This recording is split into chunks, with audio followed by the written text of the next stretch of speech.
안녕하세요, 돌빙입니다. 쉐보레 순수 전기차 볼트 EV와 1800km를 함께한 종합 시승기를 말씀드리려고 합니다. 함께했던 볼트 EV는 2020년식으로 타이어는 순정 타이어 미쉐린사의 에너지 세이버 215에 50, 17인치 타이어가 공기압은 약 255kPa 정도 들어가 있는 상태였습니다.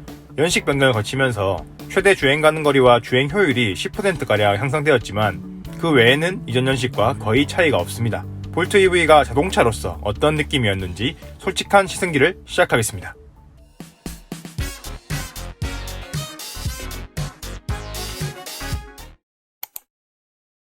소형급 차체이지만 배기량 2.0 이상의 여유있는 차량을 모는 것처럼 답답함 없는 가속감을 보여줍니다. 반응도 즉각적이고 터보렉이나 변속이 빠르다 느리다 이런 것들이 전혀 없으니까 부드럽고 꾸준하고 강한 가속력을 원하는 대로 얻을 수가 있습니다. 그렇다고 페달이 예민한 것은 아니어서 가속 페달을 밟자마자 튀어나가는 그런 스타일은 아니고 원하는 만큼 조절해서 부드럽게 가속하거나 쭉 밟아서 빠르게 원하는 속도에 도달할 수가 있습니다. 무거운 배터리를 달고 있어서 공차 중량이 1620kg로 무거운 편인데 오르막길을 오를 때에도 전혀 힘이 부족함이 없고 버거워한 느낌이 없기 때문에 이 부분도 상당한 만족감을 줍니다. 그리고 내연기관 차량들처럼 가속시 올라가는 RPM에 따라서 엔진 소음이 따라오는 것도 아니기 때문에 조용하게 충분한 가속을 할 수 있어서 상당히 쾌청하다고 할 수 있습니다. 결론적으로 일상적인 주행에서 어느 순간에나 부족함 없는 가속 성능을 가지고 있다라고 할 수가 있고 초중반 가속이 상당히 빠르기 때문에 원한다면 스포츠 주행을 즐기고 싶으신 분들께도 차급 대비 꽤 즐거운 느낌을 선사해줄 수 있다고 생각합니다. 하지만 이 강한 가속감을 적극적으로 사용하기에는 무리가 있습니다. 첫 번째 이유는 배터리 잔량에 대한 부담 또는 습관 때문입니다. 내연기관 차량은 급가속을 좀 한다고 해서 기름칸이 뚝 떨어지진 않는데 전기차는 실시간으로 배터리 소모량이 체크가 되고 반영이 빠르기 때문에 체감이 크게 됩니다. 배터리 잔량이 많다면 얼마든지 상관이 없겠지만 여유있는 상황이 아니라면 충전 압박을 받게 됩니다. 꼭 압박 때문이 아니라 잔량의 여유가 있어도 최대한 전비 주행을 하고 싶은 그런 습관이 생겨버리는데요. 그래서 넉넉한 가속 성능을 가졌음에도 적극적으로 이용하면서 성능을 즐기기보다는 너그러운 운전 습관을 가지게 될 확률이 높습니다. 제가 전기차를 타보기 전에는 길에서 특히 고속도로에서 너무나 천천히 다니는 전기차들을 이해하지 못했습니다. 그런데 타보니까 바로 이해되더라고요. 두 번째 이유는 타이어입니다. 사실상 오늘의 주인공인데요. 볼트 EV의 순정 타이어는 전기차 전용 타이어로 성능보다는 연비 효율에 비중을 둔 타입이라서 접지가 약한 것 같습니다. 평범한 주행에서는 아무런 문제가 되지 않지만 스포츠성 주행을 하고자 한다면 휠스핀을 경험하게 될 수도 있습니다. 저도 몇 번 겪었거든요. 하지만 첫 번째 이유는 전비운전을 중요시할 때 생기는 선택의 문제일 뿐이고 성능적인 아쉬움이 아니며 두 번째 이유는 일반적으로 크게 문제되는 수준이 아니고 굳이 원한다면 일반 타이어로 교체해서 극복할 수도 있는 부분이기 때문에 참고만 되었으면 하는 바람입니다. 전기차는 변속기가 없는데 굳이 변속이라는 카테고리를 잡은 이유는 이것이 주는 이점 때문입니다.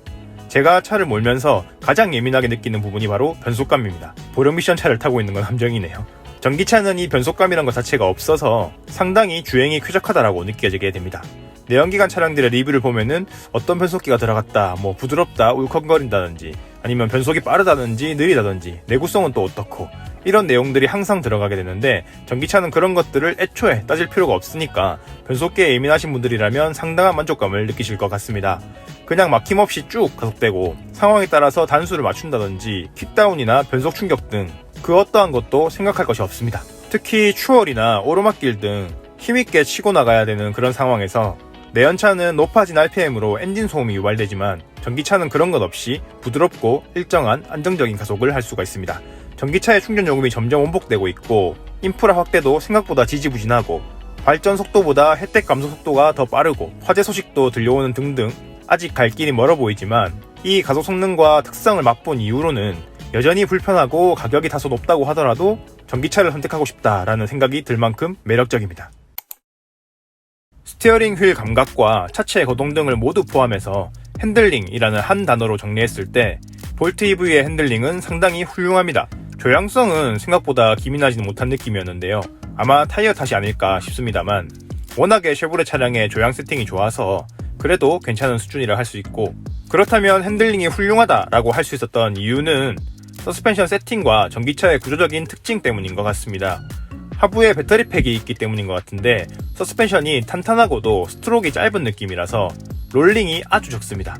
배터리팩 때문에 무게중심이 아래에 쫙 깔려있는 것이 몸으로 느껴질 정도여서 달릴 때나 코너를 돌아 나갈 때나 쏠림이 적고 안정적으로 바닥에 붙어나가는 느낌이 듭니다. 이러한 특성 때문에 핸들링이 수준급이라 해도 무리가 없어서 재밌게 타고자 한다면 충분히 재밌게 탈 수 있는 차량입니다. 다만 한 가지 부족한 점이라면 역시나 타이어 때문에 코너링 시에 접지가 좀 약한 편이라서 코너에 차를 던지고 잡아 돌리는 것을 지향하는 저도 종종 접지력 부족을 느낄 정도였는데요. 무난하게 운전한다면 굳이 아쉬워할 정도는 아니고 전기차 특성상 스포츠성 주행 능력이 꽤 있을 뿐이지 차량의 컨셉과 목적이 달리기에 최적화된 것은 아니기 때문에 문제될 수준은 아닙니다. 계속 타이어 얘기를 하게 되는데요. 전기차에게 가장 중요한 것이 에너지 효율이기 때문에 어쩔 수 없는 것 같습니다. 역시나 아마 타이어 탓으로 제동 성능 또한 살짝 아쉬운 감이 있습니다. 물론 불안하고 사고를 유발할 것 같고 그 정도의 수준은 아니고 어쩌면 그다지 부족하다라고 느끼지 않는 분들도 많으실 텐데 이러한 차량 특성에 대해서 파악해둘 필요는 있을 것 같습니다. 그리고 전기차에는 회생제동이 있고 스티어링 휠 왼쪽에 회생제동 버튼을 누르면 추가적인 강력한 제동력을 얻을 수 있기 때문에 이런 것을 이용해서 부족한 제동력을 보완할 수 있습니다. 승차감은 전반적으로 딱딱하다라고 얘기할 수 있습니다. 배터리가 하부에 있기 때문에 이를 보호하기 위함인지 위아래 스트로크가 아주 짧은 느낌입니다. 노면에 충격을 받았을 때 쇼크 처리도 강하게 들어오는 편인데요. 저질스럽진 않지만 확실히 편안함과는 거리가 있습니다. 흔들림이 적고 무게중심이 낮아서 고속이나 코너링 시 안정감이 좋다라는 것은 장점이 될 수 있지만 시트도 쿠션이 얇고 편안한 편이 못 되기 때문에 전반적인 승차감은 단단한 소형급 차량 그 정도인 것 같습니다. 뒷좌석 승차감은 소형급 치고 괜찮은 평을 받았는데요. 시트의 착자감이 의외로 좋아서 그런 것 같고 작은 차체와 토종빔의 한계는 분명해서 이 또한 일반적인 소형급 차량 정도 생각하시는 것이 맞는 것 같습니다. 한 가지 짚고 싶은 점은 방지턱 넘을 때 든 느낌인데요. 방지턱을 넘은 직후에 노즈다이브라고 하는 앞으로 쏠리는 그런 느낌이 들었습니다. 아마 하부에 무거운 배터리팩이 있기 때문인 것 같은데 애초에 낮은 속도로 방지턱에 접근을 해야겠지만 방지턱을 넘는 중에도 섣불리 속도를 높이지 않는 것이 좀 더 부드럽게 넘는 방법이 될 것 같습니다. 이렇게 승차감은 특별하지 않지만 실내 공간은 차체에 비해서 괜찮습니다. 이 부분은 내관 리뷰편 참고해주시면 감사드리겠습니다. 소음은 당연히 엔진음이 없기 때문에 내연기관 차량에 비해서는 상당히 조용한 편입니다. 요새는 오토스탑 기능이 있는 차가 많아서 정차 시에 소음이 없는 거는 같지만 출발할 때 시동이 걸리면서 생기는 소음이나 이질감도 없기 때문에 소음에 있어서 상당히 쾌적한 주행이 가능합니다. 또한 내연기관 차량은 RPM에 따라 엔진 소음이 크게 들어올 수 있는데요. 전기차는 속도에 따른 그런 편차 또한 적습니다. 하지만 전기차라고 동력계 소음이 아예 없는 것이 아닌데요. 일단 모터 돌아가는 소리가 고주파음처럼 납니다. 또한 저속에서는 가상음이 나도록 설정되어 있기 때문에 이 부분은 호불호가 있을 수도 있습니다. 시승능을 통해서 꼭 직접 겪어보시는 것이 좋습니다.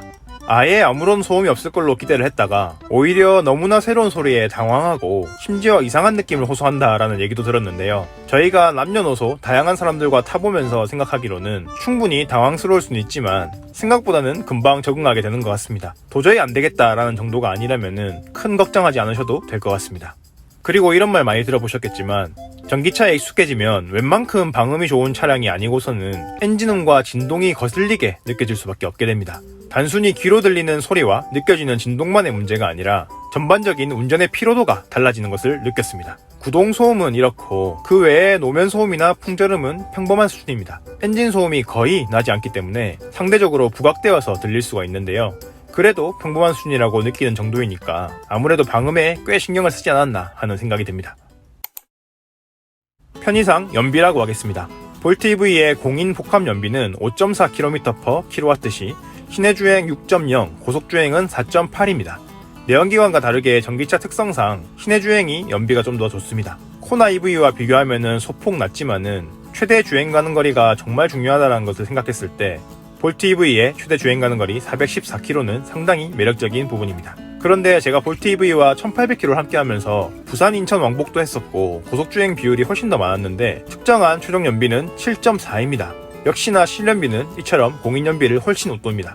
저렴한 완속 충전이 가능한 환경이라면 유지비에서 상당한 이점을 얻을 수가 있습니다. 하지만 종합 유지비는 생각과는 달랐던 거 기억하시나요? 자세한 이야기는 위에 영상을 참고해주시면 감사드리겠습니다. 그리고 전기차에게 불리한 추운 겨울이 다가오고 있습니다. 자동차가 전동화되기 시작하면서 더욱 강조되고 있는 것이 바로 자율주행입니다. 특히나 전기차 시장을 선도하고 있는 테슬라가 가장 전면에 내세우고 있는 부분이기 때문에 전기차 하면 자율주행이 떠오르는 것이 자연스러운 분위기가 되었습니다. 그런 측면에서 볼트 EV는 불리하고 부족합니다. 액티브 크루즈 컨트롤 같은 것이 없고 일반 크루즈만 가능할 뿐이고 차선 이탈 방지 기능도 그저 이탈을 방지해주는 정도일 뿐 차선 유지 기능을 지원하지는 않습니다. 그래서 자율주행이라는 주제에서는 말할 수 있는 내용이 없고 운전의 편의성으로 접근했을 때는 특출난 장점이 하나 있습니다. 바로 원페달 드라이빙인데요. D에서 한 칸 내려서 L모드로 바꾸게 되면 이제 브레이크 페달을 밟지 않아도 되고 오로지 가속 페달만으로 가속과 감속 그리고 정지까지 가능한 기능입니다. 밟으면 가고 떼면 떼는 만큼 속도가 줄어들고 완전히 떼면 정지까지 하게 됩니다.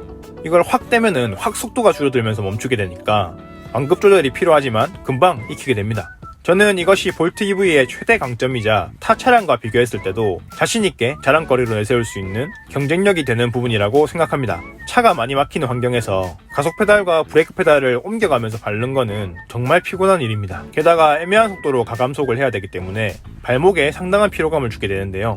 L모드를 활용하면 발의 위치를 바꿀 필요가 없고 살짝씩 밟거나 떼면서 적절하게 속도를 내고 줄일 수 있기 때문에 피로감이 덜하게 운전할 수 있습니다. 방지턱이 연속적으로 있는 길을 다닐 때도 편합니다. 단순히 하나의 페달만 밟아서 편한 것이 아니라 요령껏 조절하는 만큼 브레이크를 밟는 것과 마찬가지의 자연스러운 제동력을 얻을 수 있기 때문에 이 기능에 조금만 익숙해진다면 승차감마저 더 좋게 운전할 수 있게 됩니다. 또한 코너링 시에도 아주 유용합니다. 코너를 돌 때 속도를 줄이면서 들어갔다가 다시 가속하면서 빠져나가게 되는데요. 이때 세밀하고 빠르게 속도를 조절해 나갈 수 있기 때문에 부드럽게 곡선 구간을 빠져나올 수가 있습니다. 이렇듯이 편안하게 운전할 수 있도록 도와주는 것, 그 이상으로 운전의 재미까지 얻을 수 있기 때문에 L모드의 매력을 적극 어필하고 싶습니다. 심지어 이 기능 하나만으로 볼트 EV를 살 가치가 있겠다라는 생각이 들 정도로 볼트 EV의 존재 그 자체인 것 같습니다. 다만 완전 브레이크와 같은 기능을 하고 완전 정차까지 가능하다 하더라도 빠른 속도에서 감속하거나 또 급정거 시에는 브레이크를 추가로 밟아줘야 됩니다. 이것은 실제로 겪어보면은 어떻게 활용해야 할지 금방 감을 잡을 수가 있습니다. 참고로 L모드로 감속을 하게 되면은 브레이크 등이 들어오니까 이 부분은 걱정하지 않으셔도 될 것 같습니다. 또한 L모드는 회생 제동을 적극적으로 이용해서 감속하게끔 하는 기능이기 때문에 잘 이용한다면 연비도 더욱 높아질 수 있다는 이점도 있습니다. 와, 끝났습니다. 이렇게 길고 길었던 볼트 EV 이야기를 마치도록 하겠습니다. 볼트 EV에 대한 다양한 이야기들은 재생 목록에 모아두었으니까 관심 있으신 분들은 확인해주시면 감사드리겠습니다. 시청해주셔서 대단히 감사드립니다. 새로운 영상으로 다시 찾아뵙겠습니다. 감사합니다.